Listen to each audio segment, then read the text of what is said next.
fala de suporte circulatório temporário, qual e para quem, isso envolve entender o que a gente tem de disponibilidade no nosso meio clínico. Então, depois que a gente entende a cardiopatia do paciente, que a gente estratifica esse coração, ele mantendo estabilidade clínica e estabilidade hemodinâmica, a gente tenta entender melhor para que lado que esse paciente está indo e se existe ou não evidência de baixo débito oculto. E se a gente tem como otimizar vasodilatadores inotrópicos. E em seguida, se mesmo assim ele continua com estabilidade hemodinâmica, a gente parte para discutir qual o melhor dispositivo para esse paciente. O melhor dispositivo depende daquilo que a gente tem disponível na prateleira e depende do grau de suporte que o paciente precisa receber. E no final das contas, a gente tem 3 possibilidades de estratégia de saída. Se esse paciente tem uma cardiopatia em que ele tem chance de recuperação, se esse paciente é um paciente sem chance de recuperação e naquele momento ele já é um candidato a transplante, ou se esse paciente tem contraindicação relativa ou absoluta ao transplante e ele é candidato a um dispositivo durável. Então, como estratificar melhor e entender melhor que dispositivo vai para esse paciente?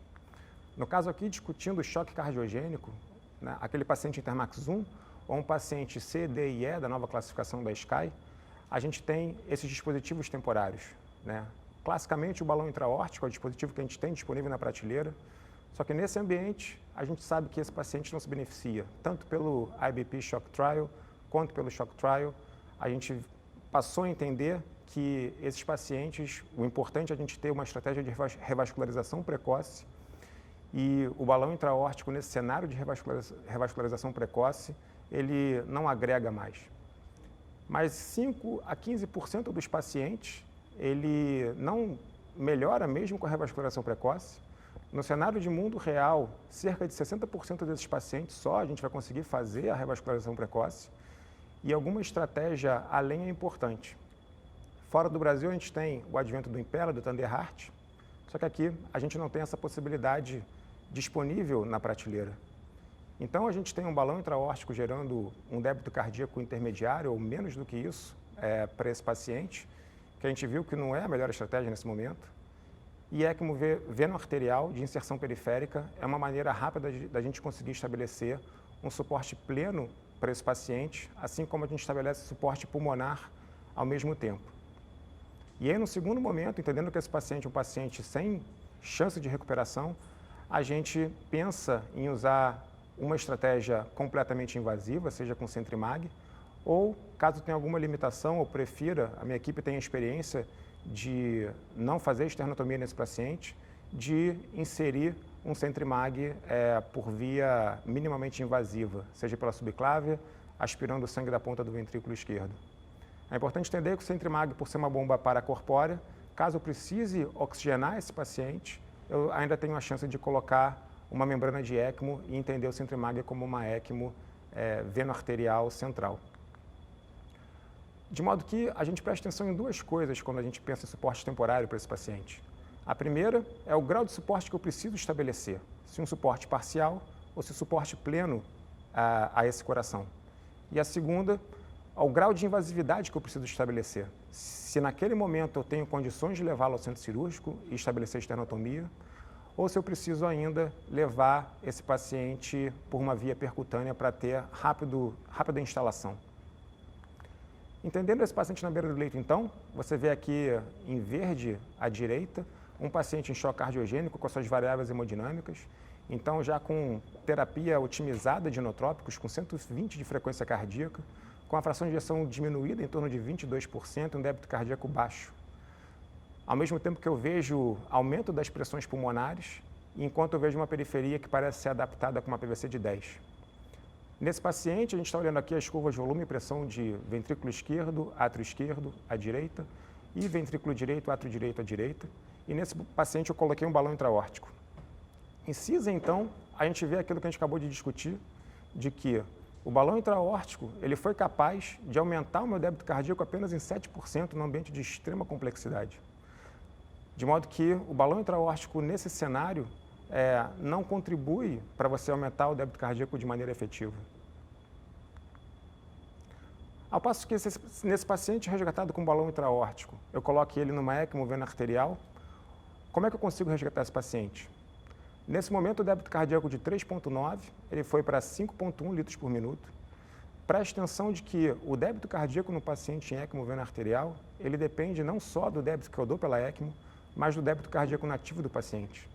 De modo que o meu coração continua trabalhando em paralelo com a circulação pulmão-coração nativa do paciente. Repara que eu faço isso às custas de uma piora da pressão capilar pulmonar. E a minha pressão de 25, ela sobe para 33, uma vez que eu pressurizo o sistema pulmonar por aumento de pós-carga que a ECMO gera. Nesse cenário, a gente manteve o balão intraórtico aqui e percebeu que o balão intraórtico, entendendo que o balão intraórtico, em alguma coisa, ele nos ajuda a prevenir a distensão do ventrículo esquerdo e essa piora do ambiente de pós-carga. O que acontece então se eu tirar o balão intraórtico? Será que eu influencio realmente o débito cardíaco?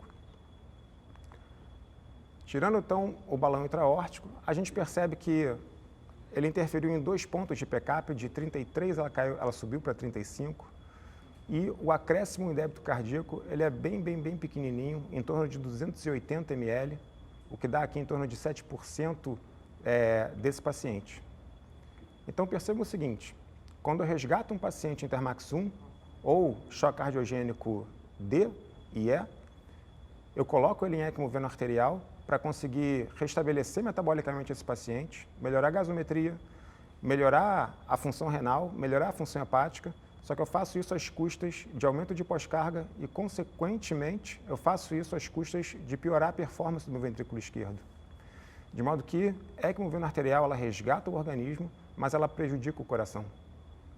Então, quando eu resgato um paciente hemodinamicamente em ECMO veno arterial, eu faço isso às custas de machucar o coração.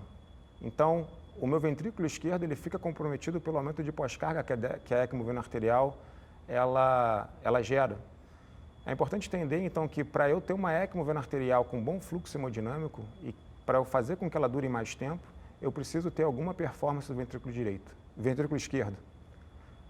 De forma que, se o meu ventrículo esquerdo tiver com uma contratilidade absolutamente comprometida, eu tenho a tendência de ter uma retenção da volemia do paciente, um sequestro da volemia do paciente, toda no leito vascular pulmonar, até um ponto que eu não tenha mais volemia sistêmica para resgatar pelo átrio direito, onde essa cânula está posicionada, e todo o volume do paciente fica preso no pulmão.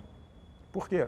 Porque a drenagem de câmaras esquerdas ela acontece pelos vasos brônquicos, e a única coisa capaz de descomprimir o ventrículo esquerdo é a própria descompressão do ventrículo esquerdo. Seja por contratilidade, reserva contrátil do ventrículo esquerdo, seja por conta de drenagem propriamente dita do ventrículo esquerdo. Que a gente pode fazer como? Colocando uma cânula extra dentro do ventrículo esquerdo, e agora o meu ECMO veno arterial ele vai ter fluxo absoluto do ventrículo esquerdo para a aorta, com isso promovendo aqui o fechamento da válvula aórtica. E, em última análise, para eu resolver isso de maneira definitiva, eu preciso de um dispositivo ventricular esquerdo para que eu tenha descompressão absoluta desse ventrículo esquerdo. Quando eu coloco um dispositivo dentro do ventrículo esquerdo, o que a gente vê? A gente vê o fechamento completo da válvula aórtica, a gente vê a volemia do paciente se desviando do leito vascular pulmonar para a periferia. Então você vê que a sua PVC, que estava em 7, ela passou a ser 9, justamente por conta desse resgate da volemia de dentro da vascularização pulmonar e agora indo para a periferia do paciente. Eu passei a ter um sistema periférico mais pressurizado, ao passo que o meu débito cardíaco residual do ventrículo esquerdo, ele deixa de ser o responsável por gerar débito cardíaco no paciente e o paciente ele passa a ser completamente dependente da bomba para conseguir ejetar sangue para frente.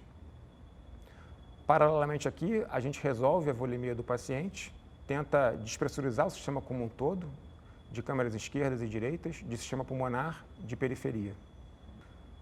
Entendendo então que o grau de suporte que eu preciso gerar ao meu paciente, ele depende de eu entender a doença do paciente e depende do grau de invasividade que eu tenho disponível.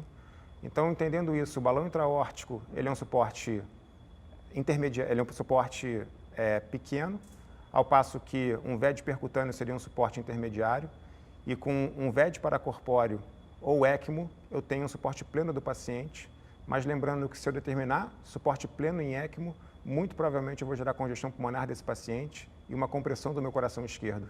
De modo que o melhor, e modernamente, é a gente estabelecer um suporte em ECMO com débito cardíaco intermediário.